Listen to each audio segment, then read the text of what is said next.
আসসালামু আলাইকুম। আমি হোসেন আপনাদের কাছে আরেকটি নতুন ভিডিও নিয়ে আসলাম। আরজি কার মেডিকেল কলেজ হাসপাতালে সেদিন কী হয়েছিল এক্স্যাক্টলি এই ভিডিওটাতে আমরা দেখব। তো চলো শুরু করা যাক। 9 আগস্ট 2024 সকাল 7:30টা কলকাতায় আরজি কর হসপিটালের সেমিনার রুমে একটা মেয়ের মৃতদেহ পাওয়া যায়। তার সারা শরীরে ছিল আঘাতের চিহ্ন, চোখ মুখ দিয়ে রক্ত ঝরছিল, তার শরীরের নিচের অংশ ছিল উলঙ্গ, মেয়েটির পা এবং পেটেও ছিল আঘাতের দাগ, তার প্রাইভেট পার্টস দিয়েও রক্ত ঝরছিল। আর এই মেয়েটা কে ছিল জানেন? সে ছিল এই হাসপাতালের একজন স্টুডেন্ট, একজন জুনিয়র ডক্টর। হ্যাঁ, এই হাসপাতালের একজন ডক্টর ছিল এই মেয়েটি। আর এটুকু শুনে একজন গণ্ডমূর্খ বলতে পারবে এটা কোনো স্বাভাবিক মৃত্যু নয়, আর আত্মহত্যা তো একেবারেই নয়। আর যে অবস্থাতে মেয়েটির মৃতদেহ পাওয়া যায় এতে পরিষ্কার বোঝা যাচ্ছিল যে তার উপরে অমানবিক টর্চার করা হয়েছিল, তাকে নির্যাতন করে এক পর্যায়ে মেরে দেওয়া হয়েছিল। কিন্তু যখন হসপিটালের পক্ষ থেকে মেয়েটির বাড়ির লোককে এই বিষয়ে বলা হয় তখন হসপিটালের লোকজন কি বলে জানেন? হসপিটাল কর্তৃপক্ষ বলে দেয় যে এই মেয়েটি আত্মহত্যা করে মারা যায়। এমনকি এমনটাও দাবি করা হয় যে পুলিশও শুরুর দিকে এই ঘটনাকে আত্মহত্যা বলে ধামা চাপা দিয়ে দেওয়ার চেষ্টা করেছিল। কিন্তু কেন পুলিশ সহকারে হসপিটাল কর্তৃপক্ষ কেন শুরুতে এই ঘটনাকে আত্মহত্যা বলে চাপিয়ে দেওয়ার চেষ্টা করেছিল? এই ঘটনার পিছনে কি হসপিটাল কর্তৃপক্ষ কোনোভাবে দায়ী রয়েছে, নাকি কোনো রাজনৈতিক লিডার নির্দেশ দিয়ে এই মেয়েটিকে হত্যা করেছিল? অবশেষে কিন্তু এর আসল রহস্য উদ্ঘাটন হয়েছে। কে এই মেয়েটিকে হত্যা করেছিল, কতজন মানুষ মিলে রেপ করা হয়েছিল, এর সমস্ত কারণ এই ভিডিওতে প্রমাণ সহ জানাবো। সবকিছু জানতে ভিডিওটি মনোযোগ সহকারে শেষ পর্যন্ত দেখতে থাকুন, এক সেকেন্ডও মিস করবেন না। আর চ্যানেলে প্রথম হলে চ্যানেলটিকে সাবস্ক্রাইব করে বেল আইকনটিকে অন করে রাখুন। চলুন শুরু করা যাক।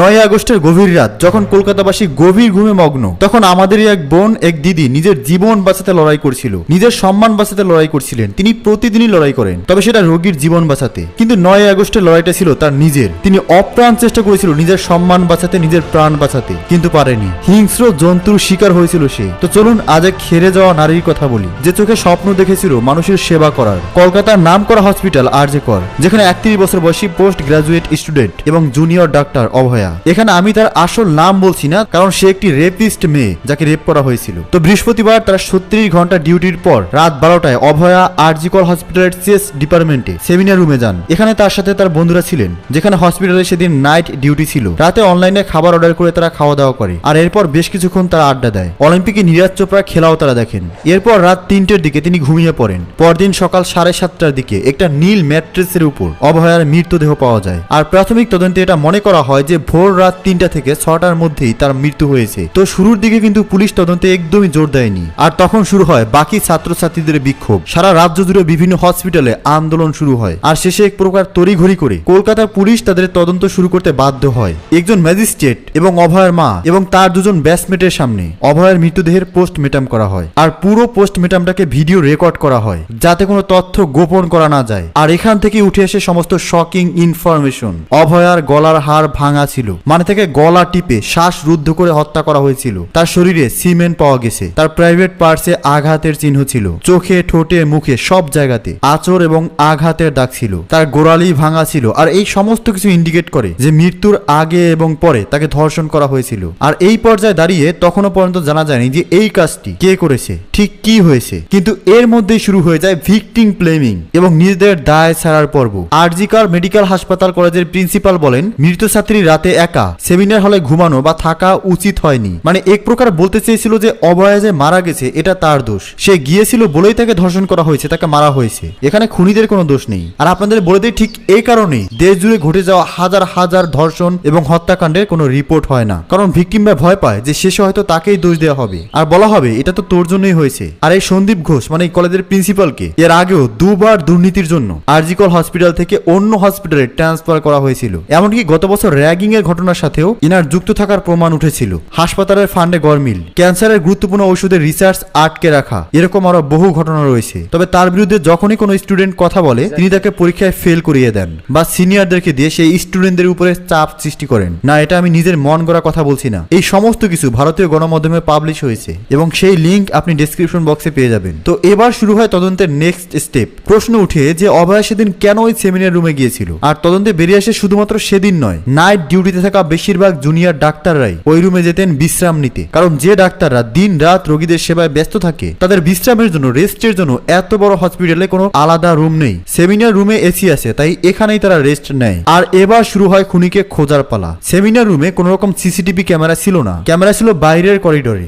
আর সেই সিসিটিভি ফুটেজে রাত 3টা থেকে 6টার মধ্যে মোট 4 জনকে দেখা গেছে। এই 4 জনকে জেরা করা হয়। 3 জন জানায় যে তারা রোগীর পরিবারের লোক, আর তাদের যুক্তি হিসেবে তাদের উপরে কোনো সন্দেহ ছিল না। কিন্তু একজন, তার কাছে কোনো প্রশ্নের সঠিক উত্তর ছিল না। তার নাম হলো সঞ্জয় রায়। ভোর 4টের দিকে সেমিনার রুমে সে ঢোকে আর 4:45 সেমিনার রুম থেকে বেরিয়ে আসে। সে যখন ভিতরে ঢুকেছিল তার গলায় একটা ব্লুটুথ হেডফোন ছিল, কিন্তু সে যখন বেরিয়ে আসে তখন তার কাছে সেই হেডফোনটা ছিল না। আর সেই হেডফোনটা পাওয়া গেছে অভয়ার মৃতদেহ যেখানে পড়েছিল তার ঠিক পাশেই। আর এখান থেকেই পুলিশ কনফার্ম হয় যে সঞ্জয় রায় হলো সেই ব্যক্তি যে এই ধর্ষণ এবং খুন করেছে। কিন্তু প্রশ্ন হলো এই সঞ্জয় রায় কে? এই সঞ্জয় রায় হলো কলকাতা পুলিশের একজন সিভিল ভলান্টিয়ার। 2019 সালে সিভিল ভলান্টিয়ারে তিনি চাকরি পান। এবার আপনার মনে একটা প্রশ্ন জাগবে যে সিভিল ভলান্টিয়ারের কাজ তো ট্রাফিক সামলানো আর পুলিশের কাজে টুকটাক হেল্প করা, তাহলে সে অত রাতে আরজিকর হসপিটালে কি করছিল? সে ঢুকলোই বা কি করে? তো 2019 সালে সঞ্জয় রায়ের চাকরি হয় কলকাতা পুলিশের ডিজাস্টার ম্যানেজমেন্টে। কিন্তু সেখানে জয়েন করলেও একদিনও তিনি সেখানে ডিউটি করেননি। উল্টো নেতা মন্ত্রী বলুন বা পুলিশের উপরের মহলের ক্ষমতায় সে ট্রান্সফার নেয় ওয়েলফেয়ার ডিপার্টমেন্টে। আর এখান থেকে আরজিকর হসপিটালে মাঝে মাঝে তার আসা যাওয়া ছিল। বিভিন্ন রোগীকে সে অ্যাডমিট করাতো। আর এই কারণেই হাসপাতালের খুঁটিনাটি সমস্ত কিছুই তার জানা ছিল। কোথায় কি আছে, কোন রুমে কে কখন থাকে, সে সব জানতো। আর রাতের বেলা বলুন বা দিনের বেলায় সে নিজের প্রভাব খাটিয়ে যখন তখন সেখানে আসা যাওয়া করতো। আর এই সঞ্জয় রায় সিভিল ভলেন্টিয়ার হলেও এর হাবভাব ছিল কলকাতা পুলিশের কোনো বড় অফিসারের মতো। এলাকার লোকজনকে চাকরি পাইয়ে দেওয়ার নামে টাকা নেওয়া, মহিলা পুলিশদের সাথে অশালীন আচরণ করা, এছাড়াও সিভিল ভলেন্টিয়ার হয়েও কলকাতা পুলিশের 4th ব্যাটালিয়ন ব্যারাকে থাকা, 5টা বিয়ে করা, মোবাইলে অশ্লীল ভিডিও, এমন অনেক অভিযোগ তার বিরুদ্ধে সামনে এসেছে। তবে কলকাতা পুলিশ বলছে যে এই লোকটা অলরেডি তার দোষ স্বীকার করে নিয়েছে আর হাইকোর্ট তাকে 14 দিনের পুলিশ কাস্টাডি দিয়েছে। এবার এই পর্যন্ত শুনলে মনে হবে বাহ, দোষিত ধরা পড়েই গেল, তাহলে আবার কি, এবার তাকে দ্রুত শাস্তি দিলেই হয়। কিন্তু যখনই আপনি ঘটনাগুলো ডিটেলসে যাবেন তখন আপনার মনে প্রশ্ন জাগবে। মাত্র 45 মিনিট, এই 45 মিনিটের মধ্যে সেমিনার রুমে যাওয়া, সেখানে গিয়ে ধর্ষণ করা, তাকে গলা টিপে হত্যা করা, আবার অতি দ্রুত সেখান থেকে বেরিয়ে আসা। এবার নিউজ মিডিয়ায় সঞ্জয় রায়ের যে চেহারা দেখা গেছে তাতে একটা প্রশ্ন আসে যে সঞ্জয় রায়ের একার পক্ষে কি এটা আদৌ করা সম্ভব? উল্টোই ঘটনার সময় সঞ্জয় নেশায় ছিল। আর তখনই উঠে আসে আরেকটা শকিং নিউজ, সেটা হলো যে ডাক্তাররাই পুরো ঘটনার বিরুদ্ধে প্রোটেস্ট করছেন। তাদের দাবি যে ওখানে একজন নয় বরং 2 জনের সিমেন্ট পাওয়া গেছে। এবার স্বাভাবিকভাবেই একজন মানুষের তো 2 রকম সিমেন্ট হয় না, তার মানে সেখানে সঞ্জয় রায় ছাড়াও আরো কেউ একজন ছিল। কিন্তু পুলিশের তদন্তে এখনো পর্যন্ত দ্বিতীয় কারোর নাম সামনে আসেনি। এমনকি পুলিশের তদন্ত নিয়েও কিন্তু বেশ কিছু প্রশ্ন উঠেছে যে কেন শুরুতে এটাকে আত্মহত্যার ঘটনা বলে চালিয়ে দেওয়া হয়েছিল, কেন এই হেডফোনের টুকরোটা খুঁজতে এত সময় লাগলো, এত নামী কলেজের একজন প্রিন্সিপাল হয়ে কেন এরকম মন্তব্য করতে পারলেন, কলেজের রেপুটেশন খারাপ হওয়ার ভয় কি শুরুতে এই বিষয়টাকে ধামাচাপা দেওয়ার চেষ্টা করা হয়েছিল?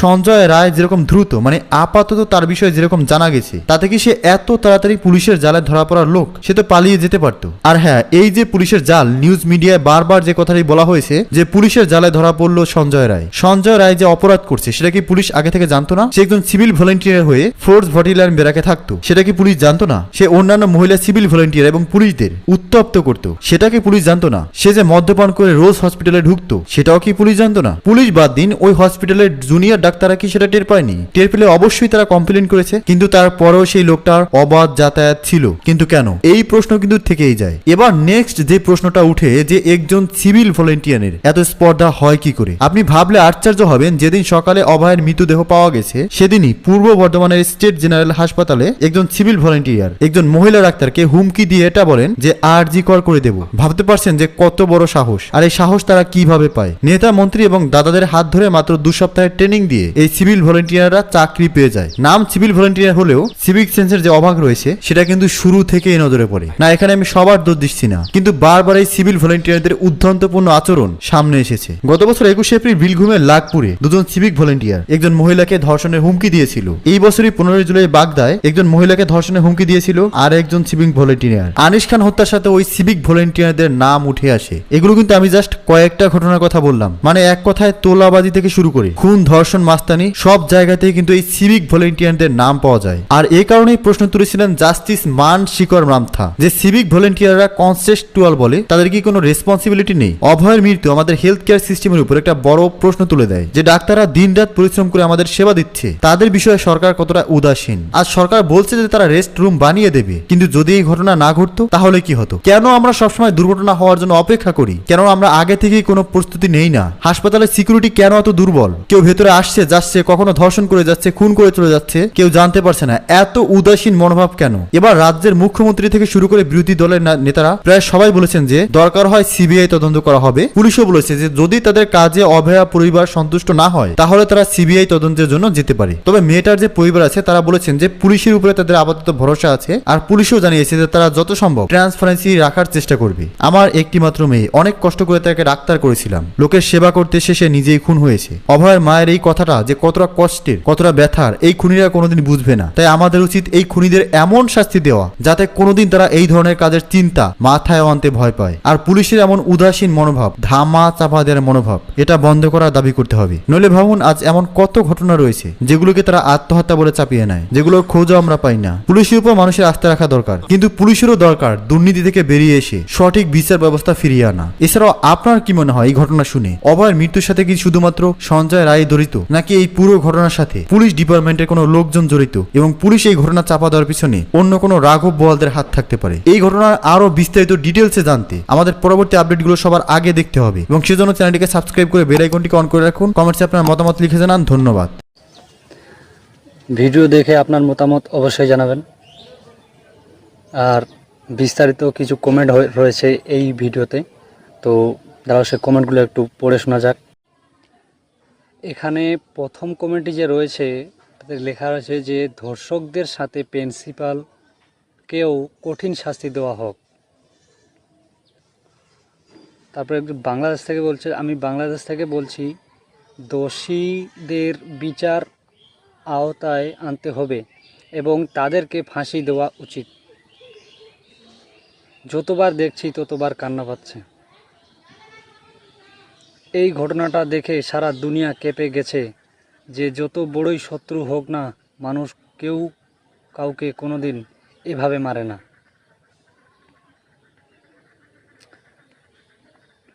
আমি বাংলাদেশ থেকে সঠিক বিচার চাই। তো আপনারা কি চান কমেন্টে অবশ্যই জানাবেন, আর চ্যানেলটিকে সাবস্ক্রাইব করে রাখবেন যাতে এর পরবর্তী যে ভিডিওগুলো আসবে সবার প্রথমে আপনি পান। সো আল্লাহ হাফেজ।